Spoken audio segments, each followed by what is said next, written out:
1981. Dès sa prise de pouvoir, François Mitterrand décide de changer à tout jamais la physionomie de la capitale. Le président lance une politique de grands travaux qui rivalise avec les plus grands chantiers de l'histoire. Il s'est vécu très tôt comme homme d'État et à ce titre comme constructeur, bâtisseur. Ramsès, François Ier, oui, je crois qu'il avait cette dimension. La pyramide du Louvre, la très grande bibliothèque, l'Arche de la Défense, l'Opéra Bastille, pour ne citer que les principaux travaux, rien ne semble pouvoir assouvir la soif de bâtisseur de François Mitterrand. Il n'y a pas d'autre personnage que lui qui pouvait incarner ce rêve et cette vision. Nous allons enquêter pour savoir ce qui motive, pendant 14 ans, cet infatigable constructeur qui se voulait l'égal de Louis XIV ou de Napoléon. François Mitterrand a une dimension mystique qui n'a strictement rien à voir avec le comportement d'un certain nombre de ses successeurs. Éléments visibles et évidents ou symboles cachés et ésotériques. Quelle lecture à plusieurs degrés peut-on faire de cette œuvre pharaonique ? Nous allons analyser ce que les pierres nous disent du président, architecte de la Ville-Lumière. Ce qui semble assez évident, c'est que Mitterrand a eu accès à des connaissances plus ou moins secrètes. Nous démontrerons que ces grands travaux font en fait partie d'un canevas global orchestré dans l'ombre par celui que l'on surnommera le Sphinx élyséen. Tout est entremêlé, le symbolique, l'ésotérique, le politique, l'esthétique. Mais quand on ne comprend pas, ça veut dire qu'il y a quelque chose à comprendre. Parce que justement, plus un savoir est caché, plus il vous offre le pouvoir. «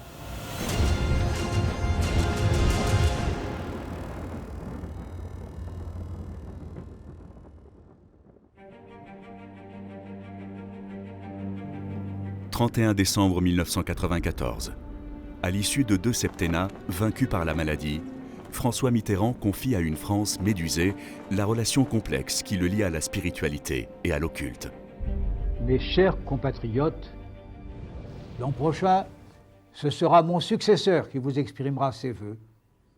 Là où je serai, je l'écouterai. Je crois aux forces de l'esprit et je ne vous quitterai pas. Quand François Mitterrand dit « je ne vous quitterai pas », on a l'impression que c'est presque une parole christique.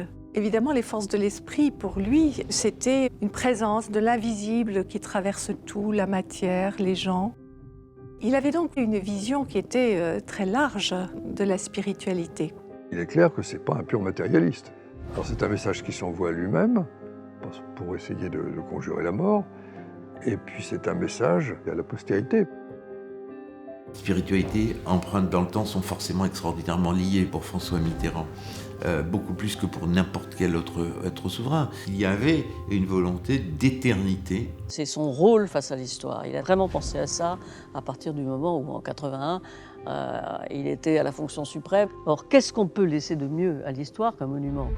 Ce n'est pas un monument que François Mitterrand va laisser à sa mort, mais un ensemble de réalisations énigmatiques regroupées sous le nom générique de grands travaux. Ces derniers font résonner en nous cette mystérieuse affirmation « Je ne vous quitterai pas ». C'est vraiment un chef d'État qui joue au monarque. Dans toute ville, je me sens empereur ou architecte, je tranche, je dessine ou j'arbitre. C'est un abeille architecte, c'est une phrase des années 70. On l'a ressorti dès lors qu'il est devenu président de la République et qu'il a révélé son désir de grands travaux. C'est une forme déterminante du pouvoir. Je me suis beaucoup promené dans Paris. Dans ma tête, c'est vrai, à tout moment, je rebâtissais... Ah oui, déjà ? Oui, déjà. Bon, je ne pensais pas que j'en aurais l'occasion. Ouais. Mais quand j'en ai eu l'occasion, je ne l'ai pas raté. Et pour preuve, dès sa première conférence de presse, le nouveau président annonce le début à marche forcée des grands travaux. Au cours de nos investigations, nous allons nous rendre compte au travers des réalisations de François Mitterrand que rien chez le président n'est laissé au hasard. François Mitterrand était quelqu'un qui avait un sens aigu des lieux sacrés, des rites sacrés. Il me disait, il y a des endroits dans lesquels on sent l'énergie, d'autres pas. Donc, il y avait bien cette idée qu'il y a une géographie énergétique en France, dans Paris. C'était quelque chose qu'il percevait. Si on veut vraiment accéder à la signification authentique de Paris, telle qu'elle a été conçue à travers les siècles, il faut impérativement adopter un regard sacré. Je pense à Louis XIV, je pense à Napoléon, je pense à François Mitterrand. Il est évident que la symbolique des monuments faisait partie de leur projet originaire. On est dans un plan parfaitement conçu pour organiser sur une base urbanistique quelque chose qui a tout à voir avec le symbolisme, avec des doctrines philosophiques, ésotériques ou magiques, complètement occultées. Je me sens en communication avec les forces telluriques de ce qui fut toute l'histoire de la France. Rien ne m'en écarte, rien ne m'en a écarté, et c'est ainsi que je finirai. Cette phrase de Mitterrand prend une signification toute particulière à l'éclairage des monuments qu'il a érigés. Cette volonté d'entrer comme en résonance avec l'histoire de France et d'y inscrire son nom se manifeste dès les premières heures de son règne.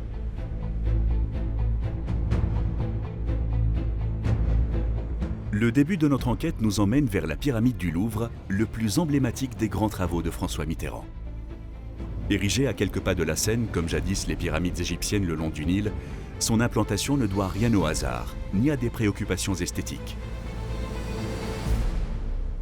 La pyramide du Louvre, c'est la réhabilitation de la Maison des Rois de France. Le Louvre, c'est quand même un monument qui a été modifié au gré des changements politiques. Je crois que les derniers en date, c'était Napoléon III. C'est un projet, d'une certaine façon, une tradition monarchique. Mitterrand s'est un peu considéré comme une sorte de pharaon. D'ailleurs, à peine arrivé au pouvoir suprême, il s'empresse de commander l'érection d'une pyramide.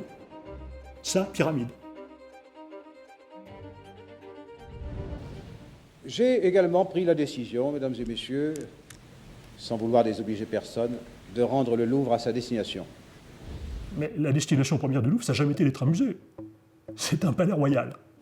Quand vous avez un président de la République qui vous annonce froidement, à peine élu, « Je vais rendre le Louvre à sa destination première », qui est celle d'être en fait le palais d'un roi prêtre, puisqu'il a également une fonction sacerdotale, qu'il nous dit, sans que personne ne s'en rende compte, « Je vais rendre au Louvre sa fonction première de palais et de temple ». Depuis toujours, Paris a suscité chez les monarques des vocations de bâtisseurs. François Mitterrand ne va pas déroger à la règle. Pour arriver à ses fins et imposer l'architecte de son choix, Yeo Ming-pei, il est prêt à contourner les lois en vigueur. Il est évident que François Mitterrand mène cette affaire du Grand Louvre sans souci excessif des formes juridiques. Je faisais partie de la Commission supérieure des monuments historiques quand P a présenté son projet. Bon, c'était purement formel parce que tout le monde savait que c'était un choix du président et que c'est lui qui ferait les travaux, mais il y a eu une majorité de votes contre. Qu'est-ce qui s'est passé ? Nous décidons de solliciter Pey. Nous avons trouvé une ruse pour ne pas organiser un concours et pour faire de Pey, ça veut dire le conseiller de l'architecte des monuments historiques. François Mitterrand impose avec autorité la pyramide de Pey. Il concrétise là une idée qui avait déjà traversé l'esprit échauffé de quelques architectes utopistes de la période révolutionnaire. Le 26 août 1792, une pyramide est dressée en l'honneur des martyrs de la Révolution du 10 août, au lieu même où s'acheva la monarchie. En 1793, une pyramide de bois est érigée sur la place du Carrousel pour les funérailles de Marat. Enfin, à l'occasion des célébrations du centenaire de la Révolution française, on envisagea de construire une pyramide dans la cour Napoléon en 1889. On se retrouve face non pas à une lubie d'un chef d'État, mais à la continuité d'une certaine tradition, d'une volonté au cours des siècles d'implanter certains types de monuments à certains endroits. Parce que ça répond à un plan parfaitement organisé, réalisé de façon délibérée. La pyramide du Louvre occupe une position très emblématique dans la trame des grands travaux de François Mitterrand. L'axe Est-Ouest est l'axe historique de Paris et constitue l'un des canevas de développement des monuments souhaités par le président. L'axe Nord-Sud suit le méridien de Paris. Il est matérialisé par 135 médaillons de bronze créés par l'artiste néerlandais Jan Dibets. Cette œuvre a été commandée sous la présidence de François Mitterrand en hommage à l'astronome Arago. Le méridien est une ligne imaginaire qui relie un pôle à l'autre. Néanmoins, il revêt une grande importance symbolique. En effet, le pays qui parvient à décréter qu'une longitude devient le méridien zéro des fuseaux horaires devient en quelque sorte le maître du temps. Et c'est au croisement entre ce méridien et l'axe historique de Paris que se trouve la pyramide. La pyramide du Louvre, en fait, à peu près tout passe par elle, quoi. C'est le point nodal où toutes les forces alignées viennent se condenser. C'est vraiment ce que François Mitterrand lui-même appelle l'épicentre de la capitale. Examinons ces 4 monuments pyramidaux en commençant par le plus grand.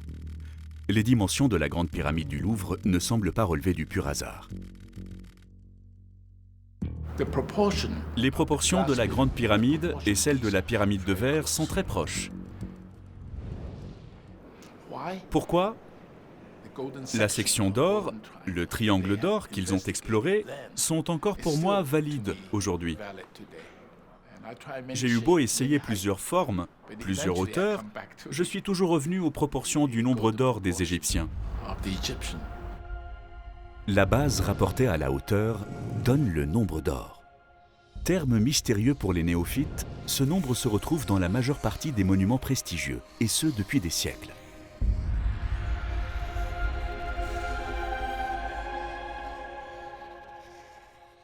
Le nombre d'or dont il est question dans l'architecture, la biologie, la philosophie, le mysticisme, c'est un nombre qui a des caractéristiques exceptionnelles. Alors, si vous prenez un rectangle dont la largeur a pour longueur 1 et la longueur le nombre d'or, il est généralement admis qu'un tel rectangle est harmonieux.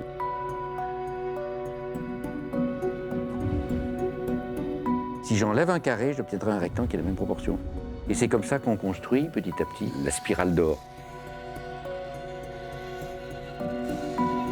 C'est une réflexion sur l'ordre, en fait, le nombre d'or, avant toute chose.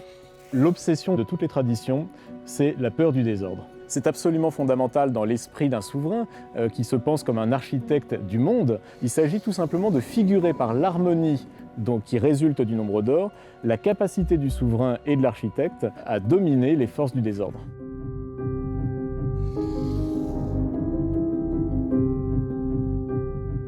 Si les mathématiques permettent de révéler l'omniprésence du nombre d'or dans les proportions des pyramides du Louvre, c'est maintenant vers l'astrologie qu'il faut se tourner si l'on veut comprendre la disposition du site.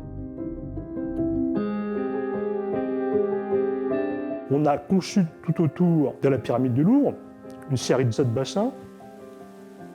Quand on les regarde du ciel, on se rend compte que ça correspond parfaitement à un horoscope. Cet étrange schéma correspond en fait en astrologie à la représentation ancienne d'un thème astral sur lequel est indiquée la position des astres à un jour et à un emplacement donné. Dans l'eau de ces bassins sur laquelle se reflète la voûte étoilée, apparaît alors une véritable représentation de la carte du ciel sur la Terre.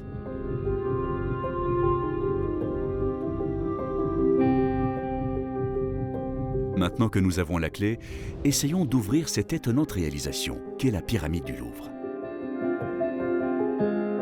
La pyramide, symboliquement, c'est l'endroit dans lequel on n'entre pas. Or, faire d'une pyramide l'entrée principale d'un musée, ça me paraissait un peu contradictoire. Ce musée, qui accueille quotidiennement plus de 28 000 visiteurs, est effectivement doté d'une entrée ridiculement étroite. Comme bien souvent dans les œuvres mitterrandiennes, les questions pratiques se voient sacrifiées au profit de leur dimension symbolique. François Mitterrand avait une grande connaissance des symboles. Il savait les lire, il y était très sensible. Ce qui semble assez évident, c'est que Mitterrand a eu accès à des connaissances plus ou moins secrètes de nature symbolique et qu'il les maîtrisait admirablement et que par ailleurs, il maîtrisait sans doute différentes formes de symbolisme. On peut retrouver des traces bibliques, on peut retrouver des traces de l'Égypte, on peut retrouver des traces maçonniques et ainsi de suite. S'il est de notoriété publique que jamais François Mitterrand n'a appartenu à la confrérie des francs-maçons, la culture maçonnique a néanmoins profondément marqué ses réalisations architecturales. Le Grand Louvre se trouve ainsi chargé de nombreuses références à cette tradition.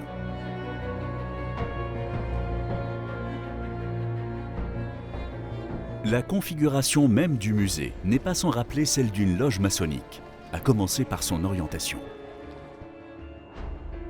Le cours du soleil est important, puisque les temples classiques, si on lit Vitruve, ils sont orientés. Alors vers l'Orient, c'est le soleil levant. L'existence même des 3 pyramidions qui entourent la Grande Pyramide peut se rattacher à l'univers maçonnique.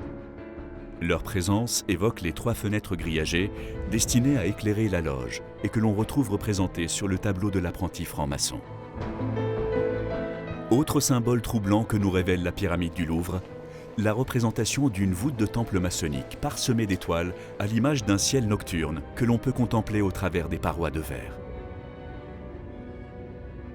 Le ciel du temple évoque la voûte céleste et on y retrouve les étoiles et en particulier l'étoile polaire.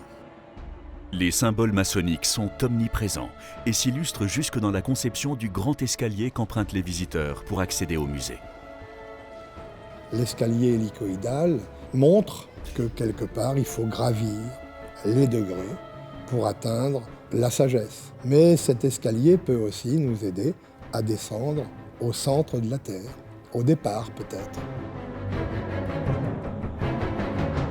Cette notion de verticalité d'ascension ou de descente se manifeste également en sous-sol par la présence d'une pyramide inversée.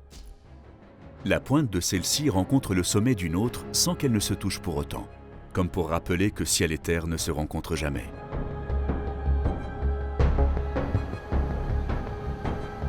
Ce rapport ciel et terre à travers l'usage des pyramides trouve un écho dans une autre tradition dont Mitterrand était féru, celle de l'Égypte ancienne. Les Égyptiens appelaient les pyramides la demeure d'éternité. Au sein de cette pyramide, le roi se régénère, il devient un être de lumière et la pyramide est un escalier que le pharaon va franchir pour atteindre les étoiles impérissables. Et certainement que Mitterrand connaissait ce grand mythe de l'Ancien Empire où le roi va devenir lui-même le soleil. Cette vocation régénératrice de la pyramide ne semble pas dénuée de sens pour François Mitterrand. Peut-être même touchons-nous là la raison d'être d'un tel bâtiment. Lorsque François Mitterrand, en septembre 1981, annonce ce projet de Grand Louvre, il vient d'apprendre qu'il a un cancer de la prostate et qu'il a un cancer métastasé dans les réseaux. Donc logiquement, il a une espérance de vie très courte, à peu près 3 ans. En imposant l'édification d'une pyramide, le président a-t-il voulu s'offrir une demeure d'éternité ? Cette pyramide vient en effet sceller le lien qui unit le Louvre aux constructions égyptiennes. Le Grand Louvre agit comme un miroir du site Karnak-Luxor. En observant les plans des 2 constructions, la demeure des rois de France et celle des pharaons de l'Égypte ancienne se superposent harmonieusement, avec le même décalage de 6,33 degrés que nous retrouverons plus tard dans notre analyse.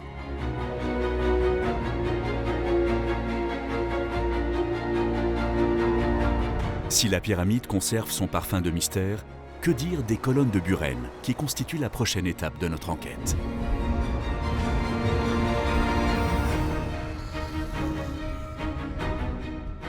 Obsédé par la perspective de revisiter les hauts lieux de l'histoire de France afin d'y apposer sa griffe, le président n'a reculé devant aucune polémique pour imposer les goûts de Jack Lang, jamais avare d'une tentation moderniste.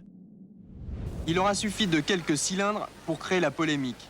Tout autour du chantier des Jardins du Palais Royal où Daniel Buren a installé son œuvre, la discussion va bon train. Mais que ce n'est pas du tout fait pour être dans ce cadre. Ce qui est grave, c'est ce que nous livrons quand même à ceux qui vont venir derrière nous. Buren a fait une erreur, une seule. Il aurait dû mettre des grandes palissades, on n'aurait rien vu. Ah non, mais les polémiques, tant mieux.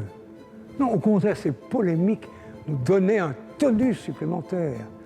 En dépit de la vindicte populaire, une fois encore, la volonté de Mitterrand s'est imposée non sans s'affranchir de toutes les règles en vigueur.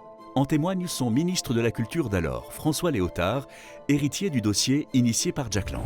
Je ne l'aurais pas fait là, à cet endroit-là. Et à cet endroit-là, je considère qu'il fallait s'entourer de beaucoup de garanties, et notamment de l'avis des commissions compétentes. On est passé outre toutes ces commissions, je crois que c'est une grave erreur. Pour essayer de comprendre le sens de cette installation, il nous faut étudier de près cette œuvre qui s'intitule « Les 2 plateaux ». Elle se compose de 260 colonnes tronquées, en marbre rayé de noir de hauteur variable, disposées sur une sorte de damier. Le premier plateau est formé par les sommets de ces colonnes, tandis que le second, en dessous, est parcouru par une rivière souterraine.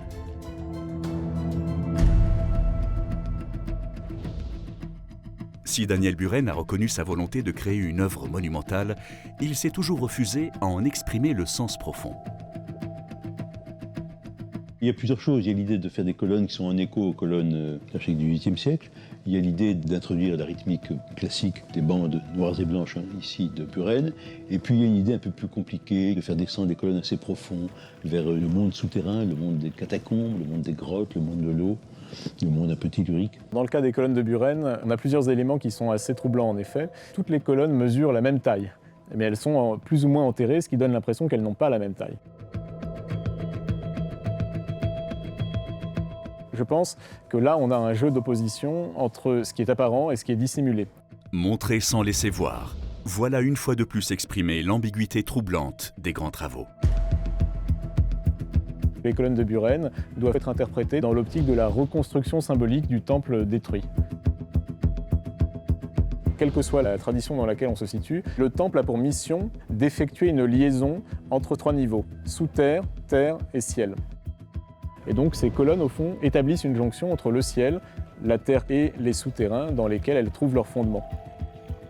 Il nous paraît évident à ce stade de l'enquête que lier la surface de la Terre à un monde souterrain semble être une préoccupation commune à bien des travaux mitterrandiens. Les grands travaux sont tous souterrains. Que ce soit la salle de recherche à la Bibliothèque nationale, elle est sous terre. Que ce soit le musée du Grand Louvre, il est toujours sous terre. La Grande Arche, on croit qu'il faut monter, mais en fait, au centre, il y a un cratère dans lequel nous pouvons descendre. On est là dans la thématique du voyage au centre de la Terre. Dans les épreuves que l'on fait subir aux apprentis, il y a un nom qui est vitriol. En alchimie ésotérique, il signifie visite l'intérieur de la Terre et tu reconstruiras le monde. C'est une manière d'évoquer la transformation que doit faire le franc-maçon sur lui-même. La dimension maçonnique des constructions du président passe en permanence par une opposition entre le visible et l'invisible. Revenons à l'œuvre de Buren, dont l'aménagement recèle bien d'autres symboles secrets et troublants. Une vue aérienne du Palais Royal nous éclaire quant à la disposition géométrique des colonnes. Au nombre de 260, elles se répartissent sur 13 lignes de 20 colonnes. Ces nombres ne sont certainement pas dus au hasard. On les retrouve en effet dans le calendrier sacré des Mayas. Celui-ci comporte 13 mois de 20 jours. Si on le transpose sous forme de calendrier moderne, il nous donne l'agencement exact des colonnes du Palais Royal. Les colonnes figureraient ainsi un véritable temple à ciel ouvert.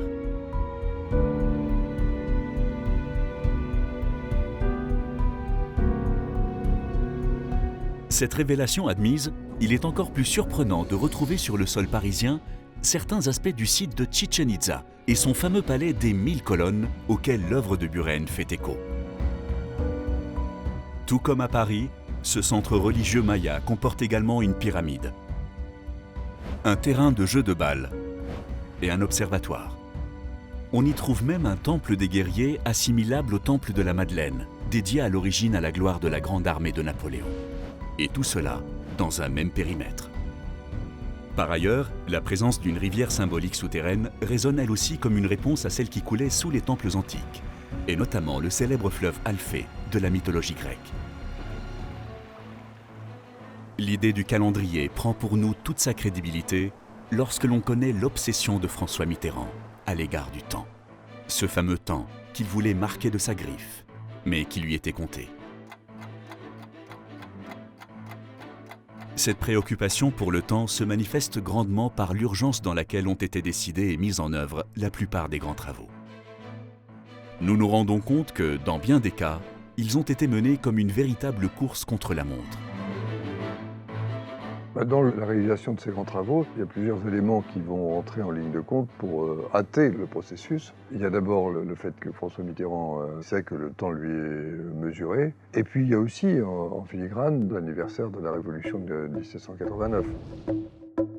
Même s'il se plaît à endosser le rôle d'un souverain, François Mitterrand n'en demeure pas moins président de la République.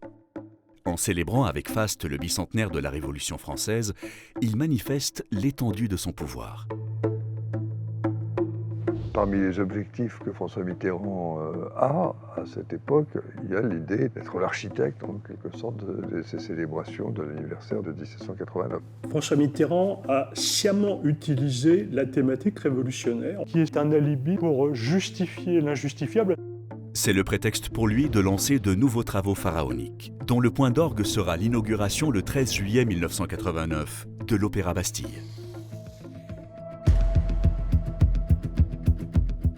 L'Opéra de Bastille, pour moi, personnellement, c'est une erreur. C'est une erreur urbaine, c'est une erreur architecturale. On a tortueusement bricolé un espace impossible à réaliser pour un architecte, et on le ressent. Si l'espace ne s'y prête pas, pourquoi avoir choisi un tel lieu pour y construire une autre pièce du puzzle parisien de François Mitterrand ? Là encore, le choix du site est parfaitement symbolique, puisqu'il s'agit en fin de compte de ce que l'on présente comme l'élément déclencheur de la Révolution française. De la forteresse monarchique, à la colonne de Juillet commémorant les Trois Glorieuses, en passant par l'éléphant napoléonien, les grands souverains ont toujours considéré cette place comme un lieu stratégique pour manifester leur autorité. Outre ces références historiques, cette place est chargée de symboles plus personnels pour François Mitterrand. Rappelons que c'est ici même que se sont réunis ses partisans au soir de son élection le 10 mai 1981. 8 ans plus tard, ce sont les têtes couronnées et les présidents du monde entier qui se succèdent pour rendre hommage à François Mitterrand. Le public venu admirer ce nouvel opéra, prétendu populaire, est une fois de plus tenu à l'écart. Plus que la célébration d'un événement fondateur de la République, on assiste là à la mise en scène de l'ego présidentiel. Le bâtiment lui-même, censé marquer cet événement pour les générations futures, ne survivra qu'avec difficulté aux fastueuses célébrations de 1989. L'Opéra Bastille est déjà en danger. Inauguré en 1989 d'un coût de 2,8 milliards, sa façade est en train de se fendiller. On veut faire plaisir au monarque. Le monarque est pressé, on va s'activer. Donc on va prendre un peu moins de temps sur les travaux. Le monarque veut ce marbre-là, donc on va passer un coup de fil à Bercy. À mon avis, un certain nombre d'erreurs de conception, de précipitation, de dépassement budgétaire sont dues aussi à cette mise sous tension, qui est assez effrayante, de l'architecte par le monarque. Comme dans toutes les constructions du président, de nombreuses clés de lecture permettent de décrypter un sens caché. On repère aisément sur les façades de cet édifice monumental les thématiques des grands travaux de François Mitterrand. Les motifs représentés figurent une imposante pyramide à degrés avec son inverse, qui rappelle la pyramide du Louvre. Une grande arche surplombant l'escalier propose une entrée démesurée. Cet élément purement décoratif fait écho aux 3 autres arches qui se développent sur l'axe historique de Paris.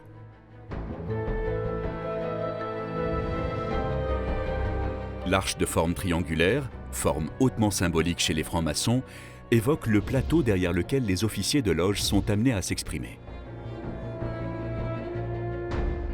Les 2 piliers de la façade rappellent eux-mêmes immanquablement ce que l'on retrouve à l'entrée de tout temple maçonnique. Ces silhouettes familières, à l'imitation de l'antique, nous rappellent que, comme toujours dans les constructions du président, lorsque nous franchissons cet accès, c'est dans un temple que nous pénétrons.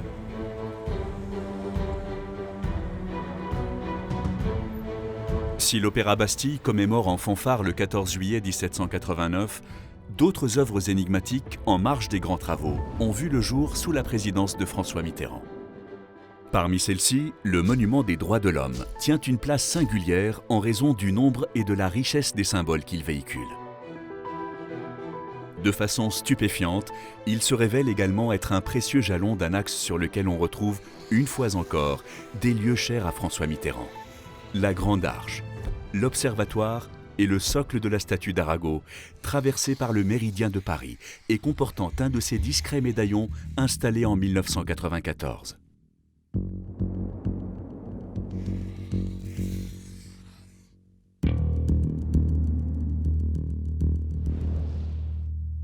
Les monuments au Champ de Mars, pour le bicentenaire de la Révolution française, d'une partie est consacrée à notre histoire et notre passé. Il y avait aussi ce souci de faire une espèce de pendant, parce que la tour Eiffel, c'est la tour de puissance économique, et on a l'école militaire qui est la puissance militaire. Alors la seule chose qui manquait dans l'histoire de Champ de Mars, c'était un monument qui porte une espèce de spiritualité. Bien qu'il s'agisse d'une commande de la mairie de Paris, François Mitterrand s'est officieusement impliqué dans toutes les étapes de la réalisation de cette œuvre. Ce n'était pas simplement quelqu'un qui voulait juger les projets, mais qui avait envie de vivre avec les projets. Il venait, il voyait, il voulait voir, il touchait, il prenait les sculptures, il se déplaçait, il aimait les détails, parce que ça l'a fasciné. Il faisait des choses qui sont peut-être assez surprenantes pour un président de la République, que de s'approcher d'une pierre, de poser ses mains dessus et de rester en silence là. Il me disait, mais cette pierre, c'est de l'énergie, ce sont des atomes qui dansent. François Mitterrand et Ivan Taymer partagent tous les deux le goût de l'allégorie et de l'ésotérisme, comme en atteste la commande confidentielle d'une série d'obélisques pour l'Élysée lors du premier septennat. On s'en rend compte si l'on observe en détail cette œuvre chargée de mystère. Je pense que sur ce monument, on peut y voir plusieurs choses. Il y a tous les symboles relatifs à la Révolution. Beaucoup sont à travers la franc-maçonnerie, puisque à l'époque de la Révolution, la franc-maçonnerie a joué un rôle considérable. Il y a des symboles solaires également sur la création du monde. L'encastrement des obélisques dans la façade résulte de la pensée égyptienne. L'obélisque, c'était le point de référence entre le ciel et les pensées des hommes. Imagerie révolutionnaire, référence aux dieux de l'Antiquité, symboles maçonniques, tous les thèmes récurrents des constructions mitterrandiennes abondent et s'entrechoquent ici dans une accumulation ésotérico-symbolique. Il y a une espèce de mosaïque de références, c'est l'ouverture d'une certaine connaissance. Mais cette connaissance, à l'instar de nombreuses réalisations mitterrandiennes, n'est pas accessible à tous. L'intérieur du monument, invisible pour le public, réserve de nombreuses surprises. Sur le sommet du monument, il y a un oculus circulaire et on a calculé le moment où le soleil entrant par cet oculus toucherait une partie intérieure du temple au moment du solstice d'été. Et là, à l'intérieur, mais personne ne le voit, il y a un bas-relief qui rattache, si vous voulez, la déclaration de l'homme à l'éternité cosmique.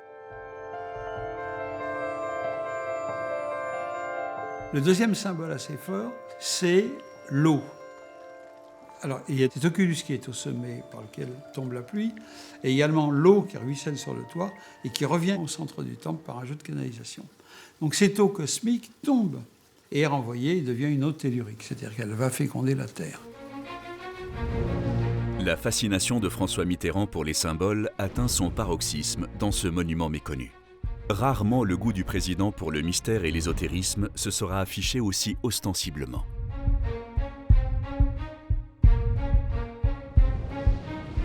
La célébration de la Révolution française de 1789 donnera néanmoins lieu à des constructions bien plus imposantes. Rien n'est trop beau pour satisfaire la boulimie du président, et l'Arche de la Défense devient l'Arc de Triomphe mitterrandien.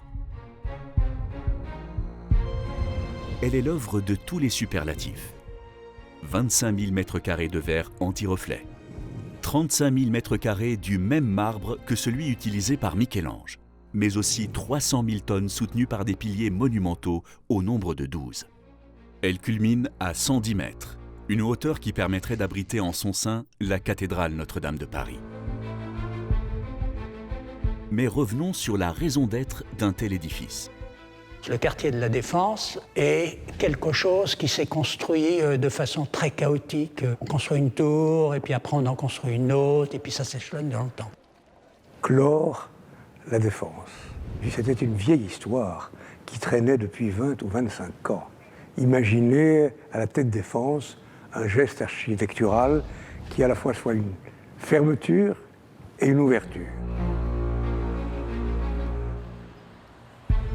Cette construction monolithique prend place à l'extrémité ouest de l'axe historique parisien, un emplacement hautement symbolique.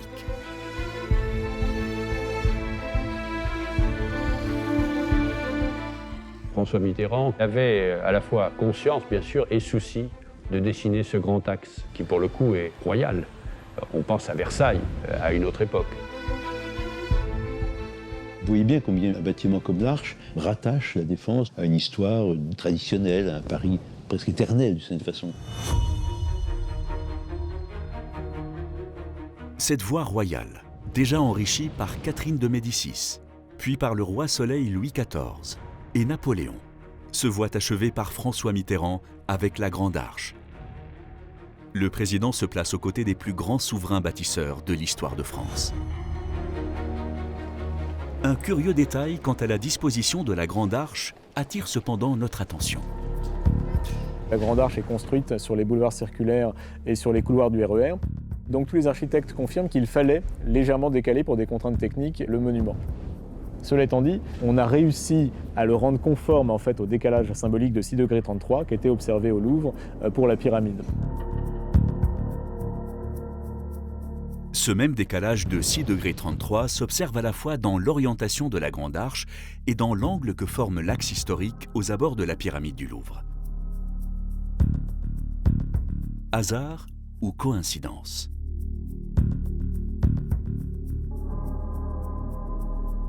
Le fameux décrochement de 6 degrés, on ne le retrouve pas que sur l'axe historique, on le retrouve dans un certain nombre de constructions le plus souvent d'églises, sur un certain nombre de temples égyptiens. C'est une référence à des traditions non plus antiques cette fois, mais même préhistoriques, puisque c'est un décalage qu'on retrouve dans beaucoup d'alignements mégalithiques. Cela semble correspondre à des déclinaisons lunaires que les hommes de la préhistoire avaient observées. L'autre raison d'être de ce décalage est le déclenchement d'un axe parfaitement rectiligne. Grande Arche, Panthéon, Bibliothèque François Mitterrand. Et à l'autre côté de la planète, le célèbre temple égyptien de Dendera, lieu de naissance attribué à la déesse Isis. Le président bâtisseur inscrit ainsi en filigrane le lien invisible qui unit la ville-lumière au lieu sacré de l'Égypte éternelle, tout en superposant les jalons de sa trajectoire personnelle, le Panthéon et la bibliothèque qui devait ultérieurement porter son nom. Un autre élément vient confirmer cette relation ténue qui existe entre ces deux monuments. En effet, au célèbre zodiaque découvert par les savants de Bonaparte au sommet du temple de Dendera et qui se trouve désormais au musée du Louvre, répond la création par l'artiste Jean-Pierre Reynaud d'une œuvre gigantesque sur le toit de la Grande Arche intitulée « La carte du ciel ». Elle représente un zodiaque constitué de marbre et de granit sur une surface de plus de 4500 mètres carrés. C'était évidemment très tentant pour moi de communiquer avec le ciel. Et quelle plus belle fenêtre peut-on faire sur le ciel que d'inscrire la carte du ciel? Le choix de la représentation d'un zodiaque prend toute sa valeur quand on connaît la propension de François Mitterrand pour la lecture des astres. Mais comme toujours chez le président, ses croyances demeurent confidentielles et donc le zodiaque reste invisible. Même si le public ne pouvait pas tellement participer à ce projet, je me suis dit, ce qui compte, c'est pas ce qu'on voit. En réalité, ce projet, il est peut-être fait pour les oiseaux. C'est-à-dire qu'il est fait pour le ciel. Le même Jean-Pierre Reynaud devait créer ultérieurement au musée du Louvre, entre ciel et terre, une autre carte du ciel à la façon égyptienne, la voûte nucléaire. Les milliards de francs engloutis dans cette arche monumentale n'auront pas suffi à combler l'appétit du président bâtisseur.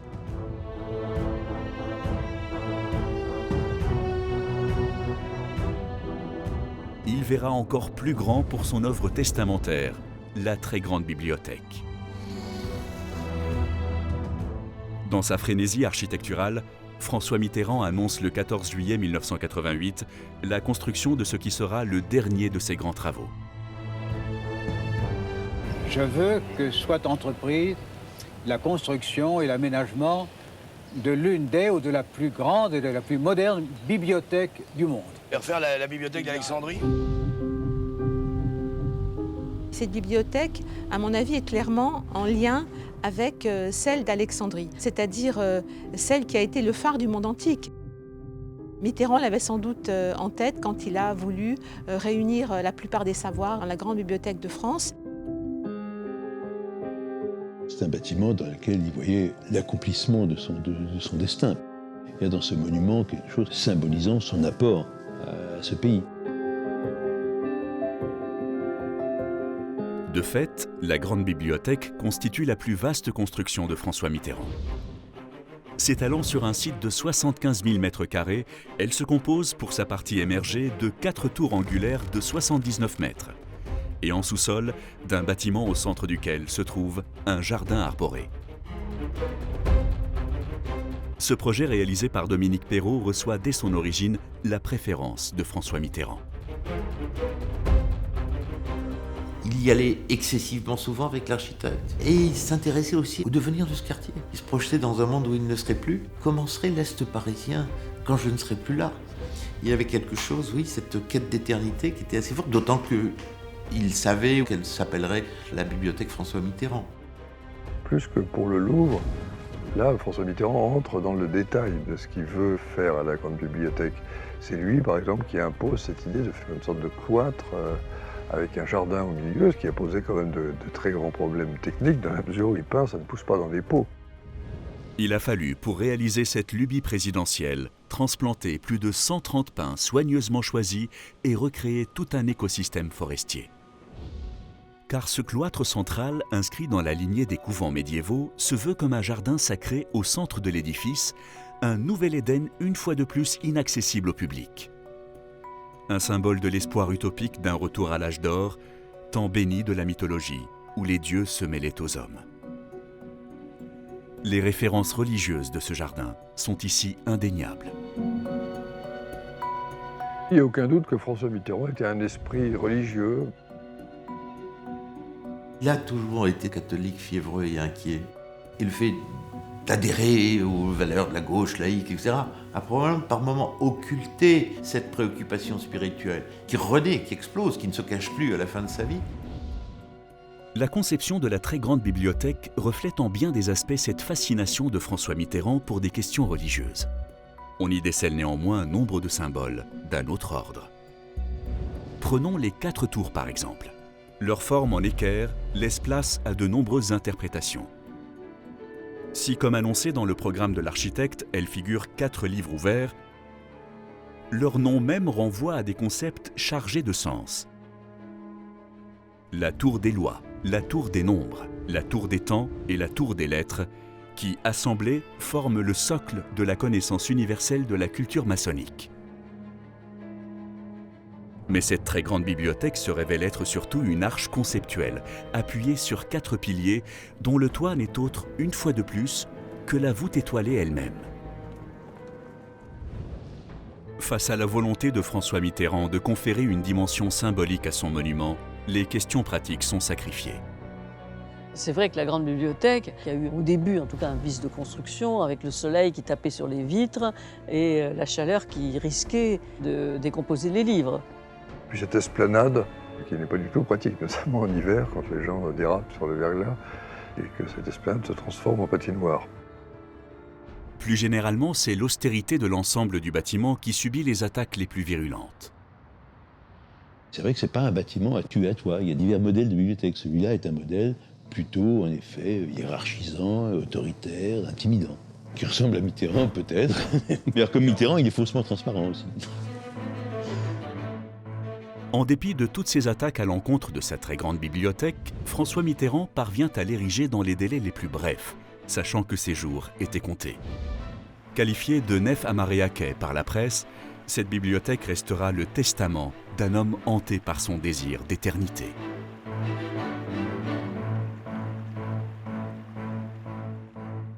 Il existe une autre œuvre crépusculaire, encore plus symbolique, dont la discrétion n'a d'égal que le mystère qui entoure sa conception. La barque solaire. Cette sculpture se cache dans les jardins du château de Rambouillet, à seulement quelques kilomètres de Paris. François Mitterrand a posé le sceau du secret sur cette barque solaire. En tout cas, l'omerta est toujours de rigueur quand on pose la question. Alors il y a une statue qui est troublante, c'est la barque solaire de Rambouillet. Vous la connaissez? Non. C'est étonnant ça. Non. Vous la connaissez? Non, je ne sais pas. Vous ne la connaissez pas ou... Peut-être que si, mais je ne peux pas vous en parler savamment, je ne sais pas. Curieuse réponse lorsqu'on sait que l'œuvre résulte d'une commande du ministère de la Culture. Alors quel indicible secret renferme cet étrange monument? La barque solaire du parc de Rambouillet est un exemple extrêmement important du choix et de l'amour de Mitterrand pour les formes et aussi pour la symbolique égyptienne. Il a toujours beaucoup aimé l'Égypte. D'ailleurs, il y était quelques jours seulement avant sa mort. Il avait même eu le projet, je crois, de mourir au fond en Égypte. Il est allé là-bas avec l'idée peut-être de ne pas en revenir. Il y avait quelque chose qui le rapprochait au fond de sa propre transcendance. Quand il était dans ces lieux, il avait l'impression d'être proche des forces de l'esprit. L'Égypte ancienne fut pour François Mitterrand une source d'inspiration dans laquelle il aura puisé toute sa vie durant. Mitterrand était un homme secret qui avait effectivement une attitude de sphinx. Le sphinx, justement, c'est le mystère à déchiffrer, c'est l'énigme qui est posée. Et il a trouvé en Égypte une terre à sa mesure, ou à sa démesure. C'est là qu'il a pris sûrement sa passion de construire. Il a lié à ce moment-là la notion de pouvoir à la notion de construire. En cela, il s'inscrit dans une très longue tradition de chefs d'État. Alexandre, César, Marc-Antoine, et bien sûr le fougueux Bonaparte. Et on voit que tous ces grands hommes comprennent qu'il y a quelque chose de profondément singulier dans cette Égypte ancienne, sans doute cette stabilité, cette pérennité, cette persistance miraculeuse à travers les millénaires d'une telle civilisation. Sa manière de percevoir le temps, de s'inscrire dans la durée, de s'interroger sur la mort, explique son intérêt et sa fascination pour l'Égypte. C'est vraisemblablement dans cette perspective que François Mitterrand commande une barque solaire au sculpteur tchèque Karel Zlín. Que nous montre cette étrange sculpture? Dans la mythologie égyptienne, un personnage navigue sur une barque funèbre, le regard tourné vers l'ouest. En dépit de son aspect hautement allégorique, les traits de ce personnage nous semblent étrangement familiers. Il est aussi signifiant que Mitterrand ait commandé une barque solaire avec un homme qui lui ressemble en tout point. Les traits sont évidemment mitterrandiens. À la différence de beaucoup d'autres, Mitterrand s'est souvent fait portraiturer, statufier, etc. Il prend la pose, il a poussé à ses représentations à travers les âges. Et là aussi, il y a quelque chose d'un peu monarchique, dernier des Capétiens. Comme pour la pyramide du Louvre, la très grande bibliothèque ou l'Opéra Bastille, on retrouve ici cette quête d'immortalité de François Mitterrand. Le choix de se tourner vers ces rites égyptiens n'est en rien innocent. On peut se demander si dans la statue que Mitterrand a voulu, si on ne retrouve pas cette symbolique du passage vers la mort. Cette idée dont il parle souvent. Comme dans bien des mythologies, la barque revêt un sens déterminé dans l'Égypte antique. Ce sens n'a bien entendu pas échappé au président. Cette barque est importante parce que c'est la barque du soleil qui permet de transporter le corps du défunt sur le Nil vers l'ouest, là où il va être inhumé. Il est à l'image du soleil, c'est-à-dire qu'il va passer dans le ciel, il va traverser les heures du jour, se régénérer et devenir un être de lumière. C'est une très belle symbolique et je pense qu'elle n'a pas échappé à François Mitterrand. Elle lui a d'autant moins échappé que cette barque figure également le support d'un cadran solaire dont le gnomon, l'aiguille centrale, n'est autre que cet énigmatique passager présidentiel qui devient de fait le marqueur du temps, le maître du temps. La sculpture devrait pointer vers le couchant, lieu de séjour des morts chez les Égyptiens. Mais c'est vers le sud-est que se dirige cette barque.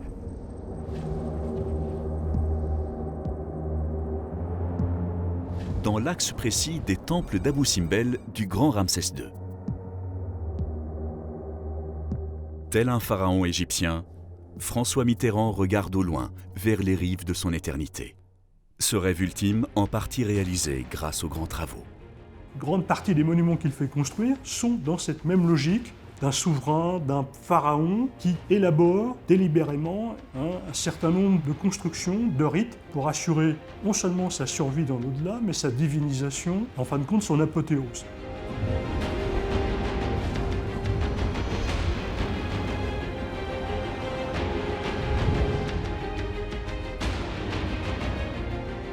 Au terme de notre enquête, il semble que les Français aient offert, sans réaliser leur véritable portée, les grands travaux qui ont permis à François Mitterrand d'accomplir sa vision de bâtisseur dans la ville lumière.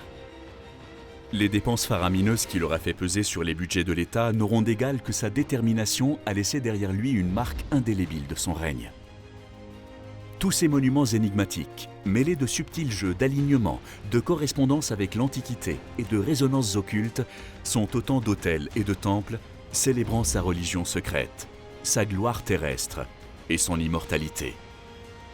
En 14 années de règne, François Mitterrand s'est inscrit dans la longue lignée de ses pharaons, de ses rois prêtres, de ses empereurs mystiques qui se voulaient dépositaires de l'autorité divine, mais dont les jours étaient comptés.